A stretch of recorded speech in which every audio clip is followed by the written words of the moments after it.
कि आज 18 नवंबर है और आज हम लोगों ने ये शोभा यात्रा क्यों निकाला है। इस दृश्य को हम दोहराने के लिए आपको लेके चलेंगे 1962 में। 1962 में क्या हुआ कि जब हमारा देश पाकिस्तान से लड़ चुका था, उसके बाद में हमारे देश में एक तरीके से कह लीजिए कि अर्थव्यवस्था थोड़ा चरमरा गई थी। लोग सैनिकों पर कम पैसा खर्च कर, लोग कहे सरकार कह लीजिए जो है सैनिकों पर कम पैसा खर्च कर रही थी। उस समय हमारी सैनिक जो ये रेजांगला में जो युद्ध हुआ था, उस अहिर रेजिमेंट का जो मांग कर रहे हैं हम लोग, उस समय के जो सैनिक थे मेजर शैतान सिंह, उनकी जो टुकड़ी थी, उन टुकड़ी के जो लोग थे वो तैयार नहीं थे कि -20 डिग्री सेल्सियस पे चढ़ करके पहाड़ के ऊपर और जाए चीनी पाकिस्तानियों से चीनी सेनानियों से युद्ध लड़े। तो क्या हुआ कि उनको जो है मेजर शैतान सिंह ने कहा कि नहीं, हम लड़ेंगे, और अपने वो साथियों को बुलाया और उन्होंने पूछा कि हमने तो ये तय कर लिया है कि हम चीनियों से लड़ेंगे, अब आप लोग तय करिए कि आप लड़ेंगे कि नहीं लड़ेंगे। तो उनके जितने उनके सहयोगी थे उन्होंने ये कहा कि नहीं, मेरा कैप्टन लड़ेगा तो मैं भी लड़ूंगा। और वो 1600 फीट ऊपर चढ़ के -20 डिग्री सेल्सियस तापमान जाता, जहाँ ठंड में एक तरीके से कह लीजिए कि पानी बर्फ बन जाता है, जहाँ डिग्री होता है सेल्सियस, वहां पर गए। और जब चीनी सैनिक धीरे धीरे जब घुसने लगे, जब 300 मीटर चीनी सैनिक घुस आए, मात्र दूरी बची 300 मीटर, तब उन्होंने मेजर कैप्टन सिंह से पूछा उस सैनिकों ने कि हम लोग क्या प्रहार करें उन पर। तो उन्होंने कहा अभी रुक जाओ। फिर जब वो 200 मीटर बचा तो उन्होंने कहा कि अभी भी रुक जाओ।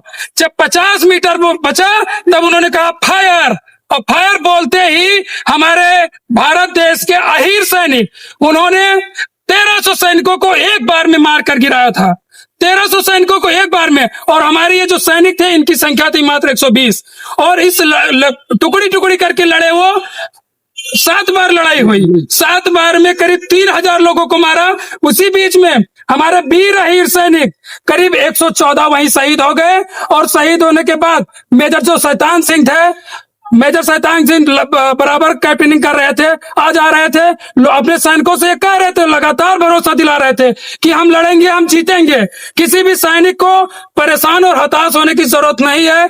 फिर उनको गोली लगती है, पेट में गोली लगती है तो वो गिर जाते हैं।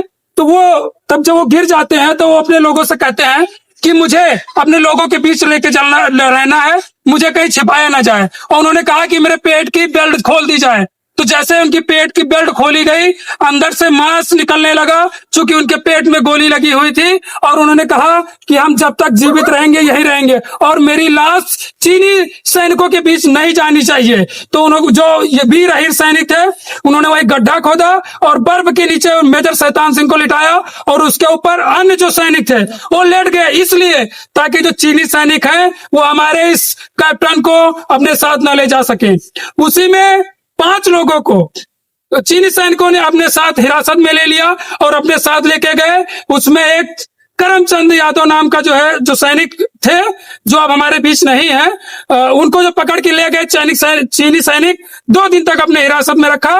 और उनको जब खाने के लिए बिस्किट दिया गया तो बिस्कुट अंदर थोड़ा सा लिया था। उसके बाद में जब उनको याद आया कि हमारे 114 सैनिकों को इन चीनी सैनिकों ने मार डाला है, तो उन्होंने वही बिस्किट थोक दिया। बिस्किट जब थोक दिया तो वो इस फिराक में थे कि जैसे ही मौका मिले हम भाग लें, और जैसे ही मौका मिला वो निकल लिए। उसके बाद में जब उस समय के पंडित जवाहरलाल नेहरू प्रधानमंत्री थे, पंडित जवाहरलाल नेहरू उस समय जब इस घटनाक्रम को सुनते हैं तो वो भी फपक फपक कर रोने लगते हैं। और ये जो टुकड़ी थी, जो वहां शहीद हुए हमारे सैनिक, उनको हमारे देश की सैनिक जान भी नहीं पाई थी। 3 महीने बाद जब एक गडरिया जब पहाड़ पर चढ़कर गया और उसने देखा कि यहाँ कुछ सैनिकों की लाश पड़ी है, तब उसने आकर के हमारे जो भारतीय सैनिक थे उनसे बताया। तब ये लोग गए और मौके पर तब उनको लेकर के आए। जो कुछ लोग थे कि उसकी बॉडी सड़ गई थी, कुछ लोग ऐसे बर्फ की तरह ऐसे दीवार के लाए खड़े हुए थे। उस समय ऐसी स्थिति खराब थी कि उनकी वर्दी भी सही नहीं थी। और उस समय जब ताराचंद यादव, जिनका हमने नाम लिया था, उनके पास लड़ने के लिए गोली बंदूक भी नहीं थी। तो जो बंदूक में आगे एक तलवार टाइप का होता है ना, उससे वो मारते थे। और उसके बाद जब वो भी टूट गई तो उन्होंने पकड़ पकड़ करके वो पत्थर में लड़ा लड़ा करके मारने का काम किया था। उसके बाद में जो गीत लिखी गई, लता मंगेशकर ने लिखा था और प्रदीप गीतकार ने कई सारे गीत लिखे, लेकिन एक भी गीत में वीर यादवों का जिक्र नहीं किया गया। इसका हमें दुख है। आज हम उन्हें याद करते हुए उनको सत सत नमन करते हैं और हम सरकार से मांग करते हैं, और जो 114 सैनिक शहीद हुए थे उनकी सबके सीने में गोली लगी थी, किसी के पीठ पे गोली नहीं लगी थी। इसलिए हम कहते हैं कि ये हमारा हक है।